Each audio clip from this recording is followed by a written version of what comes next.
Yo, yo, yo, it's your boy E here from the GSMC Wrestling Laureate Podcast, brought to you by the GSMC Sports Network. I just got one question for y'all. One question. Are you ready? I said, are you ready? Thank you for tuning into the GSMC Wrestling Laureate Podcast. I hope nobody was offended for that from that DX impersonation. Although I think I think I got it down. But no, I'm just kidding. Uh, Brought to you by the GSMC Sports Network. We have a great show for you today. Today, segment one, we're going to talk about our AEW Dynamite review. We also have our Thursday Night Wrestling preview, which includes Ring of Honor, Impact Wrestling. And then we're going to jump into AEW Dynasty, what to expect on Sunday when they're going to St. Louis. And to kind of cap it all off, I have a segment where I kind of look at these WWE superstars or professional wrestling superstars, and I'm like, you know what? Which one of these superstars that I would like? You know what? That seemed like they would have, be cool to have like a drink with, like a beer, maybe like a Cosmo, maybe like a mixed drink, or just all the above. So yeah, we have a pretty good show for you today, so don't go anywhere.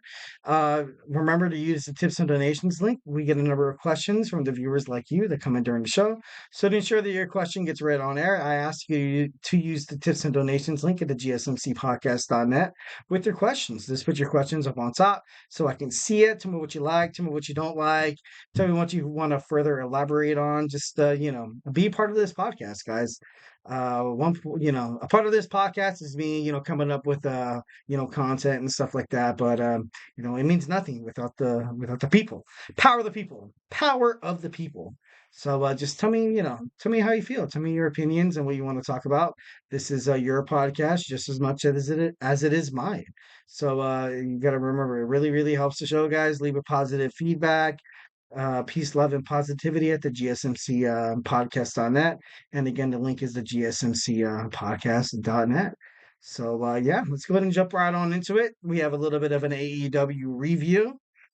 Obviously, this was the last AEW Dynamite before the pay-per-view going on Sunday in St. Louis for AEW Dynasty.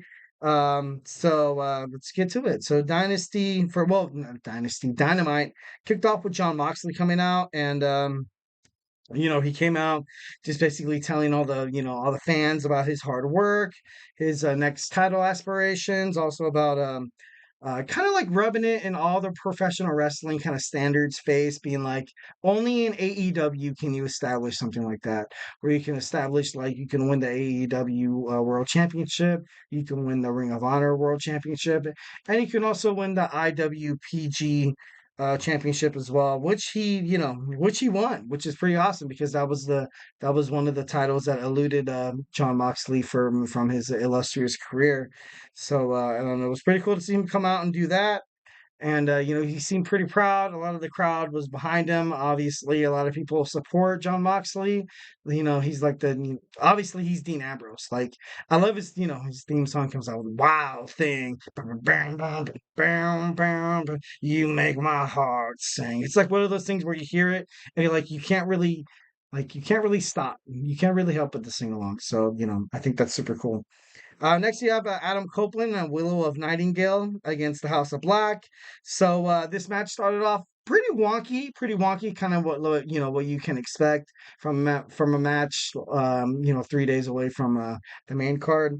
You had Willow attacked in the backstage. She looked really, really unable to compete. She looked pretty beat up, torn up, and ultimately it was Brody dominating Adam Copeland the whole way throughout the match. Absolutely crazy.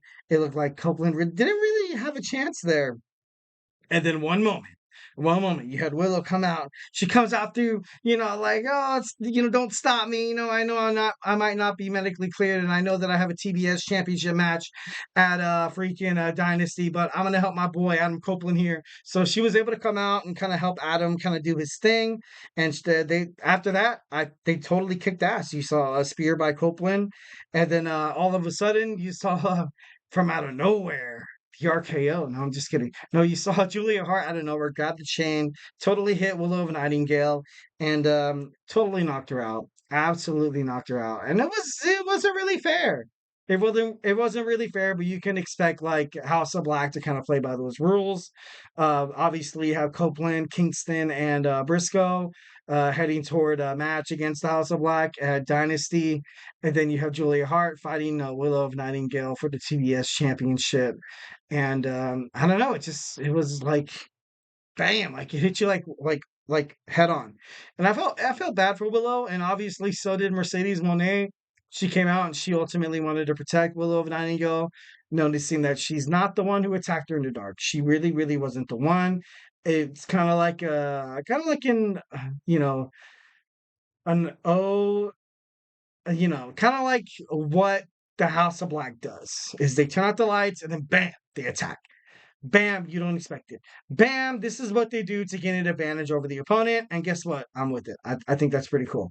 So, obviously, I think Julia Hart was the one who orchestrated the attack against Mercedes Monet last week on Dynamite.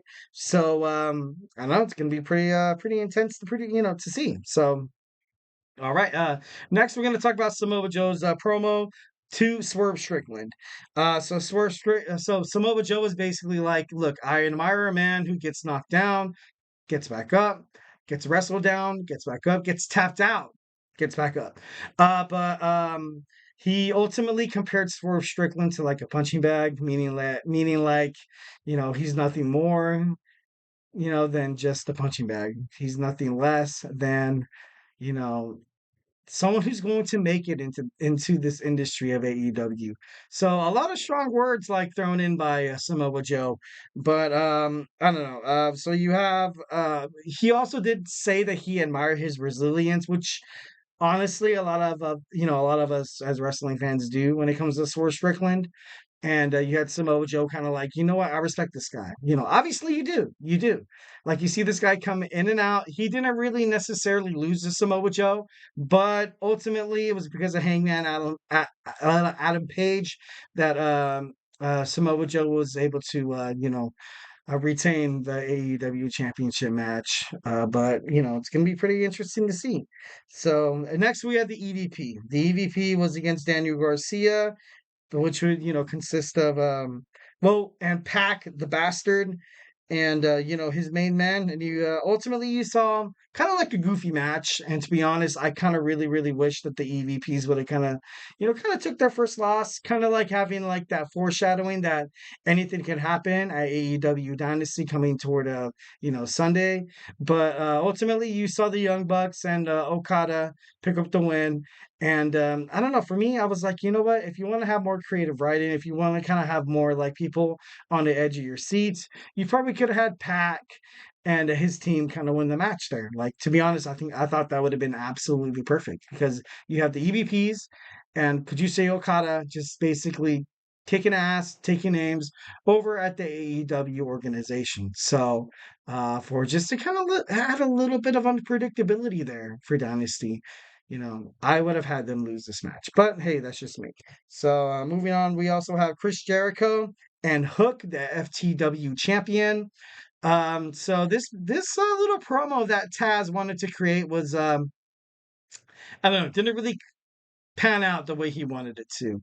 I think Taz ultimately wanted to pair up Chris Jericho based on Chris Jericho's abilities and based on his experience as a WWE slash WCW slash ECW slash AEW slash Ring of Honor slash I'm just kidding. No, just like Chris Jericho has been everywhere. Absolutely everywhere. And honestly, Taz wanted his son Hook to kind of, have a chance to kind of learn under his wing. But a lot of us know how Chris Jericho is. He knows they know how backstabby he could be. They know how savvy he can be. They know how manipulative he can be.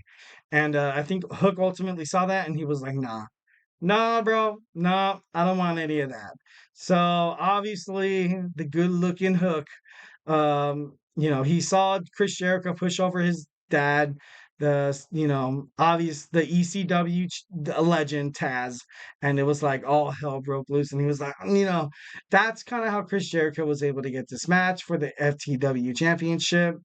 Can we expect maybe some interference for Chris Jericho? Maybe. But ultimately, I think, I don't know, Hook is pretty pissed off right now. Once when you hurt a person's dad, it's all, all all hands down. Guess what? I'm not going for the win. I'm not going for the championship. I'm not going for the glory. I'm going for some hardcore blood, which I think Hook is going to, go toward AEW Dynasty, going towards St. Louis on Sunday. So I think that should be cool. Next, you had Thunder Rosa. Thunder Rosa attacked timeless Toni Storm.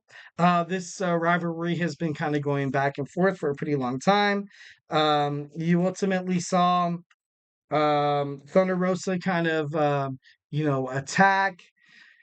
You saw her attack Toni Storm, and then Tony Storm attacked Thunder Rosa at their champagne toast where Mariah May came out, and she was like ultimately like her bestie, and I think she also gave her like a little kiss, which was like crazy. But I don't know. I don't know. Thunder Rosa so far, I don't know. She had to relinquish the championship in 2022. Ultimately, she did not lose the AEW Women's Championship. So this is gonna be pretty cool. A lot of animosity, a lot of vengeance. I feel like Thunder Rosa is very much has a chip on her shoulder. So well, she's gonna do anything in her power and in her will to pick up this victory at AEW Dynasty in St. Louis on Sunday. So, it's not going to surprise me there. Thunder Rosa is an amazing, amazing women's wrestler. So, hey, should be pretty awesome to see. All right. Don't go anywhere. Next, we have our Thursday Night Wrestling preview. We're going to talk about Ring of Honor, also our Thursday Night Impact, and any implications toward New Japan Wrestling. And yeah, so don't go anywhere.